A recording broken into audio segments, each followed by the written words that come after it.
Assalamualaikum, jangan lupa angkat tangan kanan dan lalu tekan tombol subscribe yang sudah subscribe. Terima kasih sebanyak-banyaknya. Mari kita lanjutkan cerita sebelumnya. Bab 1096. Reiki tersenyum dan berkata, Stefan, kamu bukan lagi Stefan yang aku kenal. Bisa-bisanya kamu bilang itu pada Pak Mordehai. Mobil Olivia dicegat dan dihancurkan dalam perjalanan pulang.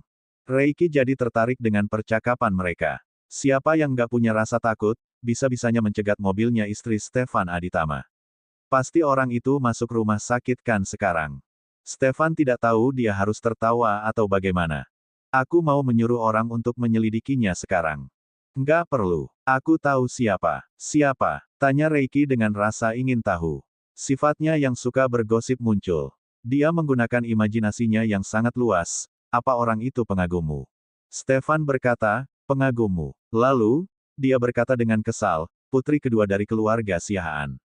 Reiki langsung tahu keluarga Siahaan yang mana. Dia berkata, putri kedua dari keluarga Siahaan itu bukannya melakukan kesalahan, lalu ayahnya, Johan Siahaan, datang untuk meminta maaf pada kalian. Baru beberapa hari yang lalu.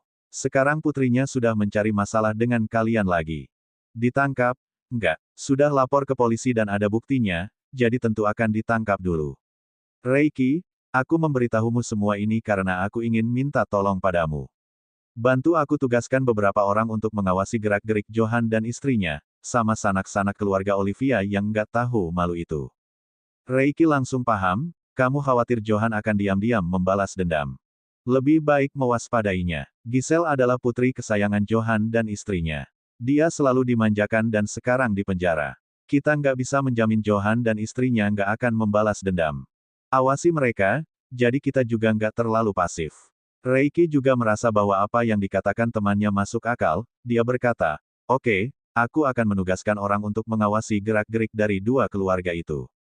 Suruh orang-orangmu itu pintar sedikit. Johan dan istrinya itu bukan orang baik. Stefan dan Olivia pernah menganalisisnya, ayah kandung Rosalina mungkin meninggal karena dibunuh, karena persekongkolan mereka. Setelah adik kandungnya meninggal, Johan menikahi istri adiknya dan bilang ke publik bahwa dia akan menggantikan adiknya untuk menjaga istri adiknya. Apa dia kira orang lain tidak bisa melihatnya? Johan dan Sinta sangat mesra setelah menikah, tidak seperti seorang kakak yang menikahi istri adiknya. Banyak orang yang diam-diam membicarakan mereka, bahwa keduanya mungkin telah menjalin hubungan asmara sejak lama. Hanya saja, itu kan urusan pribadi keluarga orang. Keluarga Siahaan tidak memiliki pengaruh yang besar dan kekayaan yang banyak seperti sekarang, jadi tidak menarik perhatian banyak orang. Setelah mengetahui hal itu, orang-orang hanya menganggapnya sebagai gosip biasa, hanya menggosipkannya sebentar, lalu tidak memedulikannya lagi. Sekarang, keluarga Siahaan sudah berpengaruh dan kaya.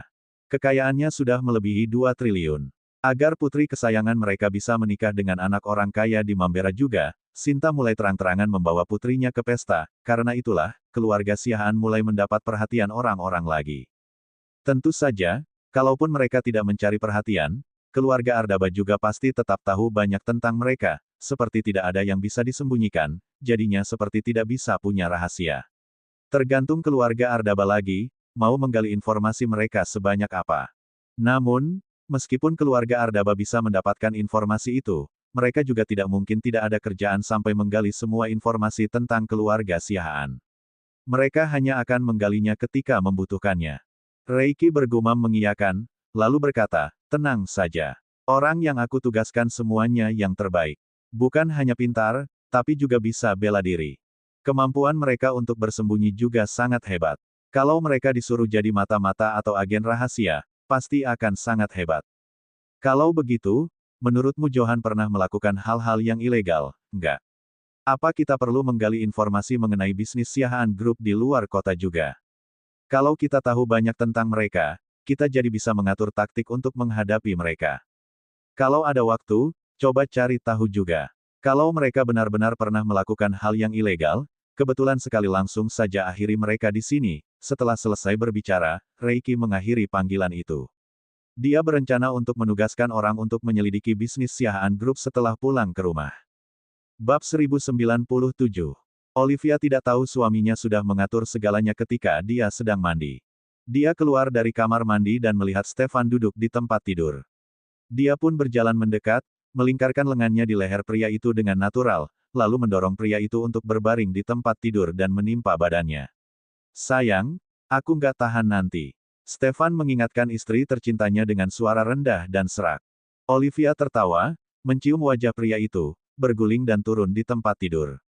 Dia kemudian menendang pria itu dengan ringan dan berkata, "Mandi sana. Badanmu bau rokok. Aku nggak merokok. Yang lain merokok, asapnya mengenai pakaianmu, jadi pakaianmu juga bau tembakau." Stefan mencium bajunya sendiri, tapi tidak mencium ada bau tembakau. Namun, karena istrinya bilang ada, itu artinya memang ada. Dia hanya bisa menurut dan pergi mandi, lalu berganti pakaian yang bersih. Ketika dia selesai mandi, Olivia sudah di alam mimpi. Stefan mengamati wajah Olivia yang damai, terkadang iri pada istrinya itu. Tidak peduli apa yang terjadi, istrinya bisa tetap makan, minum, dan istirahat seperti biasa. Tidak ada yang akan bisa memengaruhi nafsu makan dan siklus tidurnya. Orang seperti ini dapat berpikir terbuka dan berwawasan luas, serta tidak akan terlalu bergantung dalam suatu hal, apalagi sampai tidak mau melepaskan. Singkatnya, mereka adalah orang yang optimis dan menyikapi semua masalah dengan pikiran yang jernih. Stefan membungkuk, mencium wajah Olivia, dan berkata dengan lembut, "Sayang, semoga mimpimu indah, mimpinya ada aku." Olivia tidur sampai pagi dan sama sekali tidak bermimpi, juga tidak memimpikannya Stefan. Saat terbangun, Stefan sudah berada di dapur untuk menyiapkan sarapan lagi. Olivia mengira nenek Sarah tidak ada di rumah, jadi dia keluar kamar dengan mengenakan piyamanya. Dia mencium aroma makanan enak dan pergi ke dapur, memeluk Stefan dari belakang, menyandarkan kepalanya ke punggung suaminya itu dan memanggil dengan lembut, "Sayang." Nada manja itu membuat tubuh Stefan lemas. Stefan berbalik untuk memeluk wanita itu untuk memberinya morning kiss. Namun, ketika dia berbalik badan, dia melihat neneknya sedang berjalan dari arah balkon. Nenek Sarah juga ingin masuk ke dapur. Dia melihat Stefan dan Olivia yang sedang bermesraan. Dia baru saja ingin berpura-pura tidak melihatnya, tapi Stefan memanggilnya. Mendengar Stefan memanggil neneknya, Olivia cepat-cepat melepaskan pelukannya, menoleh pada nenek Sarah dengan wajah merah. "Stefan, mana kacamata nenek?" Nenek cari ke sana kemari tetap saja nggak ketemu. "Nenek sudah tua, kalau nggak ada kacamata nggak bisa lihat dengan jelas," ujar nenek Sarah sambil berbalik badan dan berjalan pergi. Dia bergumam pada diri sendiri, "Aku jelas-jelas meletakkannya di atas meja tamu, tapi sekarang nggak ketemu." Olivia dan Stefan berpikir, nenek sama sekali tidak membawa kacamatanya datang. "Nenek semalam pulang jam berapa?" tanya Olivia dengan suara kecil setelah nenek Sarah pergi. Melihat Olivia memakai piyama, Stefan jadi teringat waktu mereka baru saja mengurus buku nikah, istrinya ini juga sedang pakai piyama ketika dia membuka pintu. "Kembalilah ke kamar dan ganti baju. Kamu hanya boleh pakai seperti ini kalau kita hanya berdua di rumah. Kalau bisa lebih seksi, lebih bagus. Tapi, karena ada orang lain sekarang, aku lebih suka kamu berpakaian yang tertutup." Olivia mencubit lengan pria itu dengan pelan dan berkata dengan suara rendah, "Aku kan kira kita lagi di rumah juga, makanya pakai seperti ini. Nenek juga nggak bilang kapan dia pulang. Untung saja aku nggak melakukan hal-hal yang aneh tadi. Kalau tidak, dia akan sangat malu." Piyamanya juga sangat konservatif. Hanya saja, dia terbiasa tidak mengenakan pakaian dalam saat tidur di malam hari. Setelah menyadarinya, Olivia segera memeluk dadanya dan berkata, "Aku akan kembali ke kamar untuk berganti baju." Dia segera kembali ke kamar, Stefan terkekeh. Untuk apa malu padanya? Bab 1098. Mereka kan suami istri. Setelah beberapa saat, Olivia keluar dari kamar dan melihat nenek Sarah masih berpura-pura mencari kacamatanya yang sebenarnya memang tidak ada di sini. Olivia berkata, "Nenek, kalau nggak ketemu lupakan saja. Aku akan menemani nenek membuat kacamata baru nanti." "Oke, kalau gitu nenek nggak cari lagi. Nenek sudah tua, ingatan nenek jadi buruk. Jelas-jelas taruh di sini, tapi sekarang nggak ketemu, seperti punya kaki saja." Olivia tertawa dan berkata, "Mungkin punya sayap, berubah jadi kupu-kupu dan terbang pergi." Sarah berkata dengan nada menyayangkan, "Nenek nggak sempat lihat dia berubah menjadi kupu-kupu dan terbang." Olivia tidak bisa berhenti tertawa karena nenek Sarah. "Nenek semalam pulang jam berapa?" "Nenek pulang sebelum kamu pulang. Tidur cepat semalam, nggak tahu kalian pulang jam berapa semalam." Olivia tidak terlalu percaya, Tapi dia tidak mengatakan apa-apa lagi. Setelah mereka bertiga sarapan, Nenek Sarah berkata dia mau mengobrol dengan para nenek-nenek lain di kompleks, jadi dia pergi. Stefan mengantar Olivia ke toko. Dalam perjalanan, Olivia menghubungi kakaknya. Kak, bagaimana restorannya hari ini? Ramai sekali. Kakak sibuk banget sampai nggak bisa istirahat. Untungnya, Bilesti datang pagi-pagi sekali untuk membantu. Kalau tiap hari seramai ini, kakak harus mempekerjakan orang. Bagaimanapun juga, Bilesti adalah pembantu di rumah adiknya. Dia tidak boleh meminta Bilesti untuk membantu terus. Odelina awalnya tidak berani mempekerjakan orang, karena tidak tahu restorannya akan ramai atau tidak. Pasti akan ramai terus. Olivia sudah berpikir restoran kakaknya akan sangat ramai ketika kakaknya memutuskan untuk membuka restoran itu. Olive, kakak lagi sibuk. Nanti siangan kita ngobrol lagi, iya. Odelina sangat sibuk, sampai tidak punya waktu untuk menelepon adiknya. Kalau begitu, kakak kerja dulu saja. Siang nanti bawa Russell datang ke sini untuk makan bersama. Aku akan membeli makanan yang kalian suka. Odelina langsung mengiyakan. Dia memang harus pergi ke toko adiknya hari ini, untuk membicarakan gugatan mereka terhadap sanak saudara mereka yang tidak tahu malu itu, untuk merebut kembali rumah peninggalan orang tua mereka. Olivia tidak memberi tahu kakaknya tentang apa yang terjadi semalam. Dia takut kakaknya khawatir. Odelina menutup telepon dan lanjut bekerja. Bilesti yang datang membantu juga sibuk setengah mati. Tidak ada yang menjaga Russell, tapi untungnya anak itu tidak nakal. Dia duduk sendirian di kasir dan bermain mainan baloknya. Roni membuka pintu dan masuk dan melihat meja-meja di restoran Odelina sudah penuh dengan pelanggan yang sedang sarapan. Ada yang sudah makan dan ada yang masih menunggu sambil memainkan ponsel mereka. Bisnis Odelina benar-benar kelihatan sangat ramai. Dia terkejut, entah kenapa tidak senang di dalam hati. Jauh di lubuk hatinya, dia berharap Odelina tidak akan berhasil dalam melakukan apapun. Akan lebih baik lagi jika wanita itu kehilangan sumber penghasilan seperti dia. Russell, Roni hanya tertegun sebentar, tetapi segera tersadar kembali. Melihat anaknya duduk sendirian di kasir, dia langsung berjalan ke sana. Papa, Russell sangat bosan bermain sendiri, tetapi ibunya sangat sibuk. Ibunya bilang, ibunya mau cari uang yang banyak agar bisa menyekolahkannya, jadi dia harus patuh dan tidak boleh mengganggunya. Russell sangat senang melihat ayahnya datang.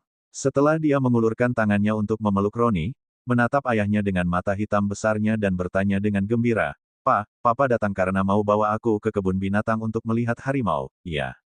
Waktu itu, ayahnya bilang akan membawanya ke kebun binatang untuk melihat harimau, tapi dia memilih untuk bermain dengan bibinya. Namun, dia masih ingat apa yang dikatakan ayahnya. Roni tersenyum dan berkata, "Papa nggak ada waktu hari ini. Nanti kalau ada waktu, Papa bawa Russell ke kebun binatang." Oke. Bab 1099. Russell sangat penurut. Bagaimanapun juga, dia anak yang umurnya masih di bawah 3 tahun. Dia juga punya sisi nakalnya. Roni membawa Russell ke taman kecil terdekat untuk bermain hari itu. Putranya itu nakal dan lincah, berlarian ke sana kemari, dan akan berlari jauh kalau dia tidak memperhatikan, yang sering membuatnya takut setengah mati, karena berpikir putranya hilang. Setelah menjaga putranya sehari, Roni jadi takut dan tidak berani melakukannya untuk kedua kalinya. Yang kali ini, dia sengaja mencari alasan karena tidak mau membawa putranya pergi ke taman. Russell berkata, "Oh," lalu mengangguk dengan pengertian. Dia bertanya, "Papa mau kerja?" Roni berhohong, "Iya, Papa mau kerja. Mau cari uang." Padahal dia masih belum menemukan pekerjaan. Melihat Odelina membuka usaha kecil-kecilan yang sepertinya berjalan dengan baik, Roni jadi punya ide. Dia pikir, setelah dia dan Yeni mengadakan resepsi pernikahan, dia juga akan membuka toko bersama Yeni, jadi bos sendiri. Dia tidak perlu mementingkan suasana hati bos. Bebas. Hanya saja, dia tidak tahu, apakah Stefan akan terus memboikot bisnisnya kalau dia buka toko sendiri. Yang paling Roni takutkan adalah kalau ternyata Stefan masih belum mau melepaskannya. Apapun yang dia lakukan tidak akan berhasil. Kalau memang tidak bisa, dia akan jadi supir taksi online. Memang agak lebih susah, tapi setidaknya ada penghasilan. Dia masih belum lupa, dia punya istri dan orang tua. Dia masih punya beban untuk menghidupi keluarganya. Oh, Russell dengan cepat menerima bahwa ayahnya harus bekerja untuk mencari uang, karena ibunya selalu bilang padanya bahwa ayahnya harus bekerja untuk mencari uang setiap hari. Setelah sering mendengarnya, si kecil jadi tahu bahwa ayahnya harus pergi bekerja setiap hari. Melihat mantan suaminya datang lagi, Odelina malas meladeni pria itu. Dia juga tidak punya waktu untuk meladeni. Roni berjalan menghampiri Odelina sambil menggendong putranya dan berkata, "Odelina, aku belum sarapan, jadi bawakan aku semangkuk pangsit kuah dan satu keranjang kecil pangsit kukus. Pangsit kukusnya mau pakai saus kacang."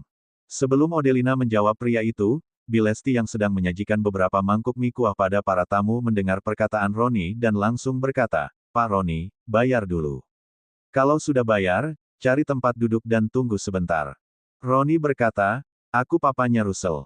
Apa aku harus bayar juga?" "Odelina, bagaimanapun juga, kita pernah jadi suami istri. Satu mangkuk pangsit kuah berapa, sih? Nggak bisa mentraktirku." Meskipun setelah merenovasi dan mendekorasi serta memberikan uang mahar untuk keluarganya Yeni, Roni masih punya tabungan ratusan juta, Roni tetap ingin memanfaatkan kesempatan ini untuk makan gratis, karena dia sedang tidak punya penghasilan. Selain itu, dia memang selalu perhitungan pada Odelina, beberapa bulan sebelum bercerai, kebutuhan keluarga selalu dibayar berdua. Odelina berkata sambil membungkus pangsit dengan terampil, "Pak Roni, jangan mengungkit tentang pernikahan kita dulu lagi. Russell ada di sini dan di restoran ini ada banyak pengunjung. Aku nggak ingin bertengkar denganmu. Kalau kamu datang untuk meramaikan restoranku, lakukanlah seperti yang Bilesti bilang. Bayar dulu, setelah itu aku akan memasakkan pangsitnya. Kalau kamu datang untuk makan gratis, aku hanya perlu berteriak sekali, dan petugas keamanan yang sedang berpatroli di luar akan langsung membawamu pergi." Raut muka Roni sangat masam. "Kan hanya berapa puluh ribu, masa traktir aku saja nggak bisa?" "Nggak bisa." Ekspresi di wajah Roni semakin masam. Dia berkata pada Russell, "Russell, kamu lihat mamamu, pelit sekali. Mentraktir papa pangsit saja nggak mau, masih suruh papa bayar." Namun, Russell berkata dengan tegas, "Om Daniel saja bayar kalau datang sarapan ke sini. Tante Amelia juga bayar. Papa juga harus bayar. Selain Tante Olivia dan Om Stefan yang tidak bayar kalau makan di sini, orang lain harus bayar." Bab 1100. Russell mungkin tidak mengerti bahwa restoran ini adalah bisnis ibunya, tetapi dia tahu bahwa hanya Tante Olivia dan Om Stefan yang merupakan pengecualian di sini. Semua orang tidak mendapat hak itu. Roni tercekat, lalu berkata, "Russell, papa ini papamu. Kok kamu menyamakan papa dengan si Daniel itu, sih? Dia orang luar. Si Daniel itu bukan orang baik, sangat menakutkan." Russell mengangguk setuju dan berkata, "Om Daniel memang menakutkan, tapi dia bukan orang jahat." Roni teringat bagaimana dia harus membujuk putranya terakhir kali. Setiap kali datang menemui Odelina, Daniel pasti akan membuat putranya untuk melakukan hal-hal yang aneh. Roni mengembalikan pembicaraan ke topik tentang sarapan, karena dia tidak ingin berdebat dengan putranya lagi. Putranya ini sangat keras kepala. Putranya sudah bilang Daniel sangat menakutkan, tapi bukan orang jahat. Bagaimanapun caranya dia ingin memutarbalikkan fakta, dia tidak akan bisa memengaruhi Russell. "Oke, papa akan bayar. Nih, bayar." "Odelina, aku merasa kamu jadi terlalu perhitungan. Pelit sekali. Perhitungan sekali denganku. Bagaimanapun juga, kita pernah jadi suami istri," keluh Roni sambil menurunkan putranya, lalu merogoh dompetnya, mengeluarkan uang 40.000, dan menyerahkannya pada Odelina. Dia kemudian berkata, "Aku mau satu porsi pangsit kuah yang 20.000, lalu satu keranjang kecil pangsit kukus." Odelina mengambil uangnya dan memberi kembalian 8.000. Satu keranjang pangsit kukus harganya 12.000. "Sebelum bererai, kita selalu membagi rata pengeluaran. Kamu yang selalu perhitungan padaku. Aku sekarang sudah nggak ada hubungannya denganmu lagi. Kamu masih punya muka untuk makan dan minum gratis di tempatku." Roni tercekat lagi. Wanita memang pendendam. Mereka membagi rata pengeluaran hanya 1 atau 2 bulan. Dari cerai sampai sekarang juga sudah beberapa bulan, tapi Odelina masih mengingat hal itu. "Aku ini papa kandungnya Russell. Makan sepuasnya adalah restoranku, bukan restoran Russell. Kamu papanya Russell, bukan papaku. Nggak usah pakai alasan itu, deh." Roni berkata, "Odelina, kamu sudah berubah. Benar-benar berubah. Berubah jadi bermulut pedas. Kamu pasti belajar dengan Olivia, kan? Adikmu itu sudah menikah dengan orang kaya sekarang. Orang kaya sangat mementingkan etika. Apa adikmu bisa terbiasa dengan sifatnya yang seperti itu? Kamu sebaiknya menasihati adikmu itu, jadi orang lembut sedikit." Odelina mendongak dan menatap Roni dengan dingin. Roni seketika tidak berani bersuara lagi. Sejak mau bercerai dengannya, Odelina dan adiknya semakin lama jadi semakin hebat. Roni menggendong Russell, berbalik badan dan berjalan pergi. Ada yang pelanggan pergi setelah makan dan membayar, sehingga ada satu meja yang kosong. Roni menyuruh Bilesti membersihkan meja itu, lalu menggendong putranya ke sana dan duduk di sana. Melihat sosok Odelina yang kembali sibuk, Roni jadi teringat masa lalu. Dia lambat laun menyadari mengapa Odelina berubah menjadi yang saat ini. Wanita itu tidak berubah, hanya kembali pada sosoknya yang hebat seperti sebelum menikah. Masa-masa paling bodoh Odelina adalah ketika menjadi istrinya. Mereka sudah saling mengenal selama belasan tahun. Kalau mau bilang mereka tidak pernah mencintai satu sama lain, itu namanya bohong. Odelina bisa sangat baik pada Roni karena dia mencintai Roni dulu. Itu membuat Roni mengira Odelina berubah jadi nggak berguna. Roni tidak tahu kalau semua itu karena wanita itu mencintainya. Sekarang, Odelina sudah tidak mencintainya lagi. Jadi, Odelina berubah menjadi dirinya yang hebat seperti dulu. Dulu, Roni iri pada Odelina karena karirnya lebih bagus di kantor. Karena itulah, dia menggunakan cinta untuk membutakan wanita itu, menyuruh wanita itu untuk berhenti bekerja dan menjadi ibu rumah tangga. Wanita yang menjadi ibu rumah tangga hidupnya hanya berputar di sekitar suami dan anak-anaknya. Mereka harus menghormati mertua dan merawat anak-anak, sama sekali tidak ada waktu untuk pergi berbelanja dengan teman atau menghadiri pesta. Lama-kelamaan, teman-temannya yang dulu jadi menjauh. Mereka jadi kehilangan kontak dengan masyarakat luar, dan karena hidup mereka hanya berputar di sekitar keluarga, mereka jadi malas berdandan dan pelan-pelan menjadi ibu-ibu yang jelek. Bab 1101. Roni akui, dia memang jahat. Dia memang ingin membuat Odelina putus kontak dengan dunia luar, tidak punya penghasilan dan perlahan menjadi ibu-ibu yang jelek di umur awal 30-an. Dibandingkan dengan banyak ibu rumah tangga yang menderita karena situasi seperti ini, Odelina sangat berani, karena dia berani memutuskan hubungan suami istri dengan Roni dengan tegas. Dia tidak memaksakan diri untuk melanjutkan hidup demi anaknya. Dia merasa bahwa dalam pernikahan yang gagal dan perceraian memang menyakiti anak, tapi tanpa perceraian, apabila suami istri bertengkar setiap hari dan rumah mereka tidak pernah tenang, itu juga bisa menyakiti anak. Lebih baik bercerai, membawa anaknya keluar dan hidup sendiri. Selama dia mendidik putranya dengan tulus, dia juga bisa mendidik putranya untuk menjadi orang yang mandiri dan percaya diri. Bilesti membawa sekeranjang kecil pangsit kukus dan meletakkannya di depan Roni. Roni tersadar dari lamunannya, berpikir dalam hati bahwa dia dan Yeni hidup dengan bahagia saat ini. Meskipun akan ada masalah keluarga juga, itu memang akan terjadi di awal pernikahan. Kalau sudah lewat, hidup mereka akan lebih baik daripada Odelina. Jadi, dia pun makan sarapannya dengan tenang. Dia juga menyuapi Russell pangsit, tetapi Russell menolak untuk menggunakan sumpit yang sama dengannya. Si kecil bersikeras pada memakai sumpit sendiri, kemudian mengambil pangsit sendiri. Russell tidak perlu disuapi. Dia bahkan berpikir, sumpit yang dipakai ayahnya ada bekas ludah. Jorok. Russell tahu cara menggunakan sumpit dan bisa makan pangsit sendiri. Hebat sekali. Kak Aiden saja masih harus disuapi tante sekarang. Roni merasa putranya lebih baik daripada keponakannya. Beberapa saat kemudian, Odelina selesai memasak semangkuk pangsit kuah pesanan Roni, lalu meminta Bilesti untuk menghidangkannya. Roni meminta satu mangkuk kecil dan memberi sedikit untuk anaknya. Keduanya pun makan bersama dengan lahap. Seiring berjalannya waktu, jam ramai di pagi hari pun lewat. Orang yang datang untuk makan sarapan semakin sedikit. Bilesti dan Odelina akhirnya bisa bersantai dan beristirahat. Roni dan Russell masih makan. Makan pelan-pelan sekali, seperti tidak punya gigi. Odelina membersihkan dan mengelap meja.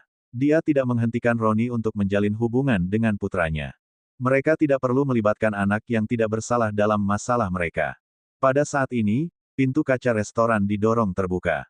Baik Odelina maupun Bilesti refleks langsung menoleh untuk melihat siapa yang masuk. Yeni. Bilesti diam-diam mau pergi ambil sapu, karena dia pikir kalau wanita yang bernama Yeni itu berani membuat masalah di restoran, dia akan membantu Odelina untuk memukul wanita itu dan mengusirnya. Yang membuat Bilesti terkejut adalah, ketika Yeni masuk ke restoran hari ini dan melihat Roni sedang berada di restoran milik mantan istrinya, lalu sedang sarapan bersama Russell, perempuan itu tidak marah dan bersikap galak, seperti orang yang menangkap pasangannya selingkuh.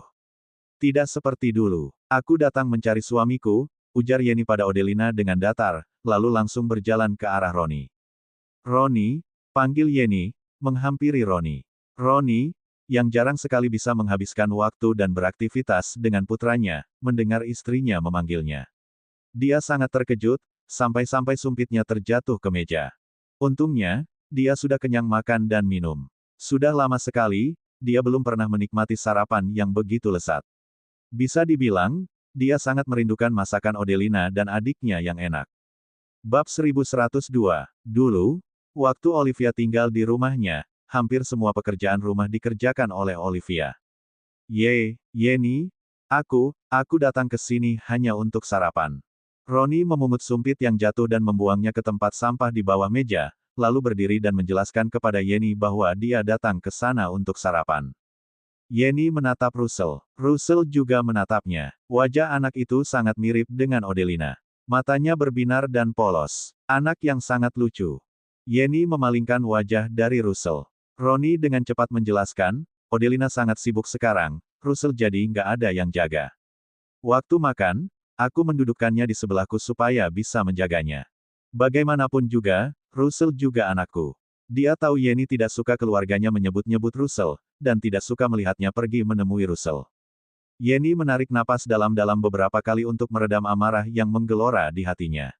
Dia sangat tidak suka suami dan keluarga suaminya selalu datang mengunjungi Russell.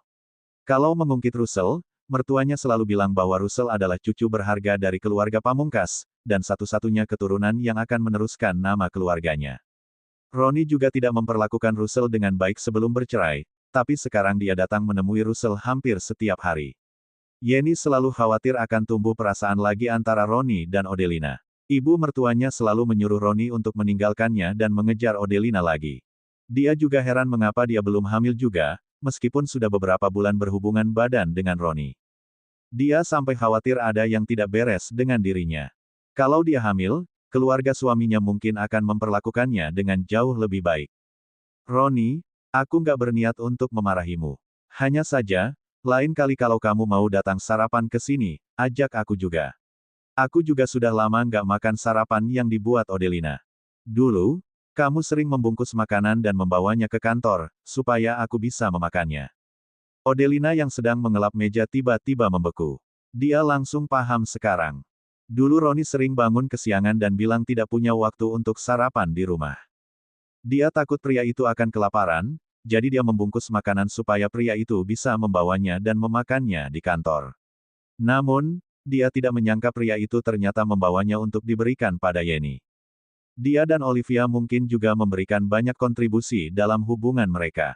Roni bisa mendapatkan Yenny, salah satu alasannya mungkin karena makanan yang mereka buat.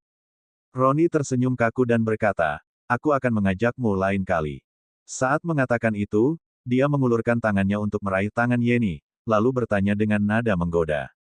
Sayang, kamu sudah makan. Bagaimana kalau aku memesankanmu semangkuk pangsit kuah? Aku sudah makan. Kamu sudah kenyang, kan? Kalau begitu, ayo pergi.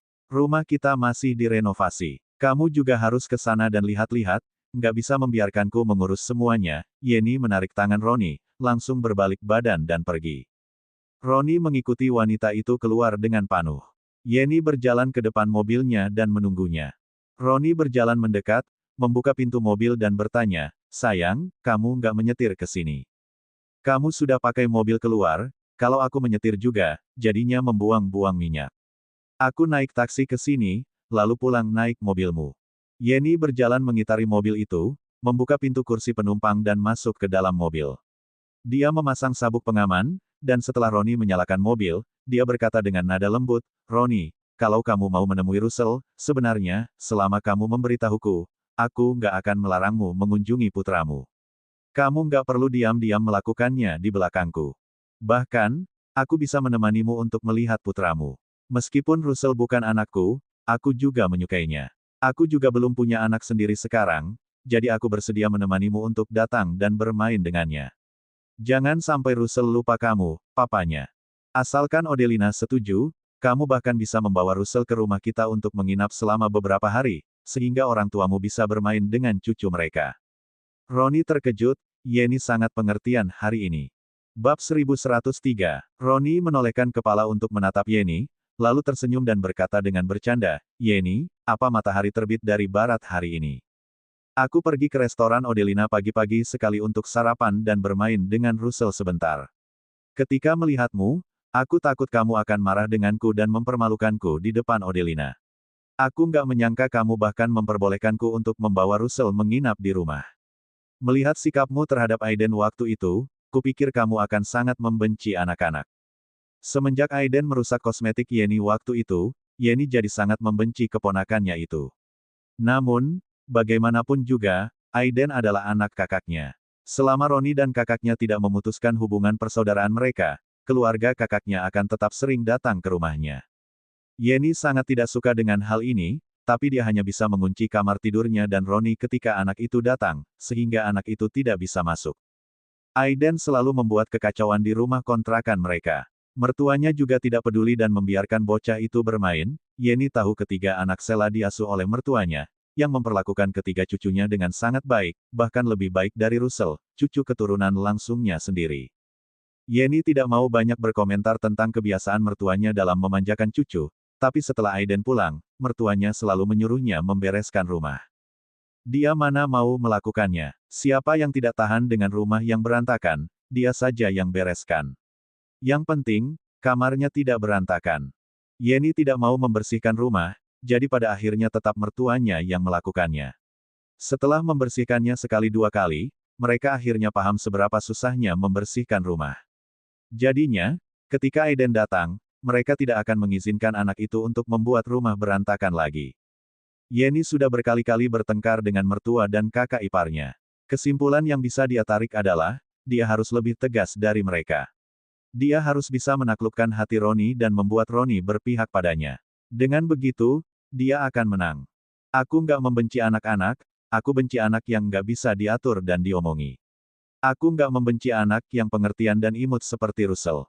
Tentu saja, aku juga nggak menyukainya. Siapa suruh dia anakmu dan Odelina? Odelina itu sainganku. Roni berkata, dia bukan saingan sekarang, aku telah menceraikannya. Kamu memang nggak punya keinginan untuk rujuk, Odelina juga nggak. Tapi, keluargamu masih belum menyerah. Mereka sering mengatakan yang baik-baik tentang Odelina dan yang buruk-buruk tentangku di depanmu. Jangan pikir aku nggak tahu kalau mereka melakukan itu di belakangku. Aku tahu semuanya. Roni buru-buru berkata, Yenny, ini hubungan kita berdua. Asal hubungan kita baik-baik saja, nggak usah pedulikan perkataan orang tuaku. Mereka begitu karena tahu Odelina punya tante yang kaya, lalu Olivia juga menikah dengan orang kaya. Jadi, mereka ingin mendapatkan keuntungan juga dari hal itu. Kalau Odelina dan adiknya masih sama seperti dulu, aku jamin mamaku pasti akan pergi memamerkan betapa bahagianya hidup kita di depan mereka. Kalau Olivia nggak menikah dengan tuan muda keluarga Aditama, kita punya pekerjaan tetap, gaji tinggi, ada rumah, mobil dan tabungan, kita jauh lebih baik dari Odelina. Yenny mengatupkan bibirnya dan berkata, baguslah kalau kamu tahu semua itu.